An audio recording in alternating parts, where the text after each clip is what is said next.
2 more games to play. But that could be a series-defining call. And that's not right.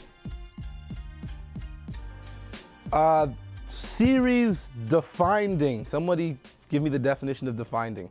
Okay, I'm not going to hate on Doc, but let's get into it. Okay, so the big story here, we all know, we've all seen it. It's been played 1,000 times. The refs have interjected themselves once again in the playoffs. We're taking you back to the end of the Clippers versus the Oklahoma City Thunder as we watch the game come down to the final moments. Kevin Durant there with the big layup. But the best point guard allegedly in the NBA decides to jump into the middle of the air without the ball, turning it over. There you see the foul that was not called, and the refs gave the ball back to the Thunder because the foul wasn't called. But a lot of people are saying the ball was poked out by the Thunder, and it should have been Clippers ball. I'll let Dwayne Watson take it from here because you don't even know what you're saying right now. Okay, for me, all I know is here's what happened. Okay, tell me. The right call was made. Who pushed the ball out of bounds? It was inconclusive on the replays. Oh wow, you sound like the NBA right now. I wonder why. The bigger question really is the fact that we know he got fouled. No, stop him. Beck, who should have got the ball? Stopped. Hey man, I think both of you are right. Thank you, Beck. I think both of you are right. That's not possible. Not even to be the politician. I'm just saying, man, like both of you are right. Because like there was a similar call in the Miami game where Pierce was on the guideline, the baseline. They trapped him and they knocked his hand and the ball went out. So I would say it's a toss-up, man. I think the bigger issue, sorry, can I talk again? I don't know, we're about to go to a board, so I'm going to have to break down this board. So you may not have a chance to talk. So listen, obviously the call was a bit controversial. Mr. Brothers, the lead official in that game, made this comment afterwards. The 2 replays we saw were from the overhead camera showing down, and the one from under the basket showing the same angle but from a different view. And from the 2 replays, it was inconclusive as to who the ball went out of bounds off of. When it's inconclusive, we have to go with the call that was on the floor. So Dwayne Watson, you were just told by the lead referee that they have to go with the call that was made on the floor. Continue to make an argument, please. The point is obviously the ball went out of bounds off of Jackson. We know that, right? He was fouled. Was he not fouled? Okay, but your whole argument was what argument? I can't make an argument. You won't let me talk. Okay, go make an argument then. The problem is this though, right? They missed the foul call, and that's why they got the ball back, right? Sorry, Dan, right? Here's my take. Thank you, Dan. Okay, Doc Rivers. Yes. I love this guy. I've watched him as a player when I was a kid. I've watched his career as a coach. You were a kid? I've seen a long time ago. I've seen him do television work. I've seen him speak in front of a group of NBA producers and directors. He's just an awesome guy. And I was shocked to see him react in this way because you know what? They blew an 8-point lead in the last minute. But he admitted that. But that's all that needs to be said. You want to win the NBA championship?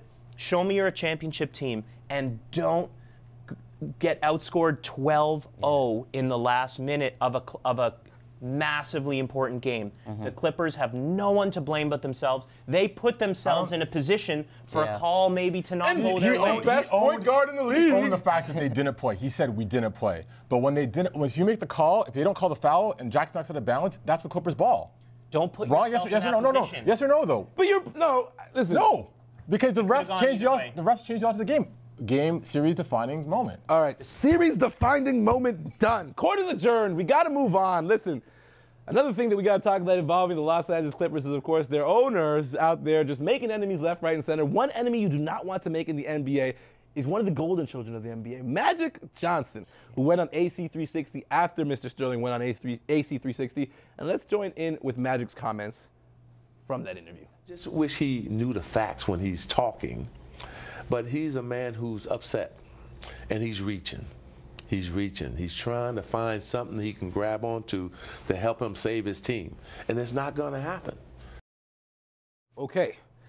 What was learned from this Magic Johnson interview? I personally preferred the Donald Sterling interview. It was a little bit more controversial. Dan, what were your takeaways? Well, it just shows you how much class Magic Johnson carries himself with, his intelligence, his understanding of the situation, and how much of a leader this guy is in the world that we live in North America. But that stuff was never really in question, though. It wasn't, but he had every chance. Sterling question. You could just say anything you want about this guy, and but he still presented it. And even, my favorite quote from it is when Magic said, you know, Donald Sterling, you've worked very hard. Go enjoy the fruits of your labor. Sell the team and just get out of here. And that's exactly what should happen. All right, Beck, we've been chiming in about this all week. What are your thoughts on this entire situation? I think, man, Magic is coming from a place of confidence, you know. And my favorite quote, actually, is when he said, he's reaching. He's reaching. That shows, like, you know, he's coming from a place of desperation. Yes, and, good point. You know, you're always taught never to converse or even, like, argue with anyone coming from a place of desperation because it just goes nowhere. I think Magic just had to talk on it one time as a leader and just move on to basketball, move on to Dodgers, you know. let's talk about sports, man, you know what I mean? 'Cause I feel you. It's not that serious, you know. Hey, a wise man once told me not to argue with fools because people from afar can't tell who is who. You know who that wise man was? Jigga Man Jay-Z. We have to give him a little bit of love. Come on, all right, listen. Still more to come here on Canada's Home for Talking Hoops. This is the Hangout. We still got to talk about the draft, and the Wizards are still playing basketball in the Eastern Conference playoffs. Who would have thought that at the beginning of the year? Hangout. More to come when we return. Dan Gladman, Beck, Dwayne Watson still here arguing with me for Lord knows what reason. We'll be back.